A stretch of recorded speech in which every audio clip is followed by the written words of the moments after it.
My Uncle Bill absolutely could not carry a tune in a bucket.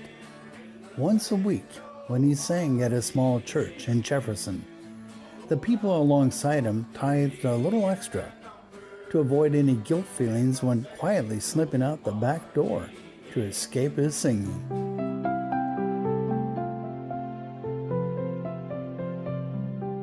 But oh, how that man could make such sweet music with a crop of dirt. He could grow just about anything on that tiny corner of South Dakota. If ever there was a love affair between man and soil, as a young boy I swear I bore witness to it. He was a farmer's farmer. From the first fresh-tilled earth sifting carefully through his fingers at planting time, to glistening shafts of wheat springing from the palms of his hands at harvest season, farming was what he lived and loved. His tall, bright green corn proudly smiled upon him when he walked their rows. The rich, sweet fragrance of his chlorophylled soybeans caressed every awareness of your body. And rhubarb for supper? Oh my!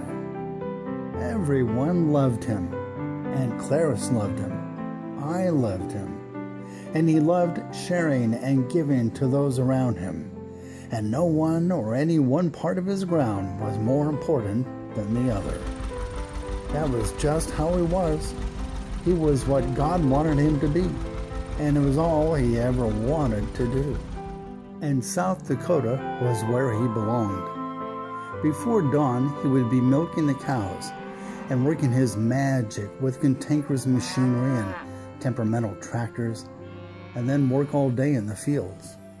After tending his animals, and with just enough light left in the day to drive a last Band-Aid nail into his aging barn, he'd slowly make his way back to the house and quietly close the back swing door to the service porch next to the kitchen.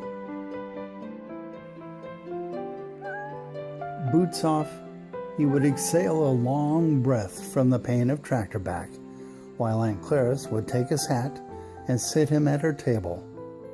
Together, they would softly hold each other's hand and bow their heads and give thanks for all they were blessed with. And Uncle Bill would gently smile, for he was grateful to God for having allowed his wife and his land to harvest his heart.